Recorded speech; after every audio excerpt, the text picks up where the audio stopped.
কি সারা যেতি খাইতি একটা সমস্যা সমস্যা হলো হ্যাঁ এইটে যেটুকু লাগবে এইটুকু খা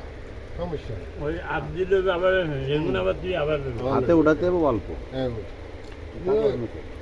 আপনার আকের দিন শেষ করে শেষ করে আবার আমার লসা যতক্ষণ দরকার এতক্ষণ লো অসুবিধা নেই। আমি খাইতি ওই ফল দিতে দেখাইছি আমরা বুঝি তো আমরা মার্কেটে তো মনে হয় না দিব কিন্তু খাইয়া কি ভালো দেখতে না যেটা খাইবে এটা এক করে দিই আর যা আপনাদের আমরা মার্কেটেও বেশি নাম 3-4 মুঠের বেশি হওয়া যায় না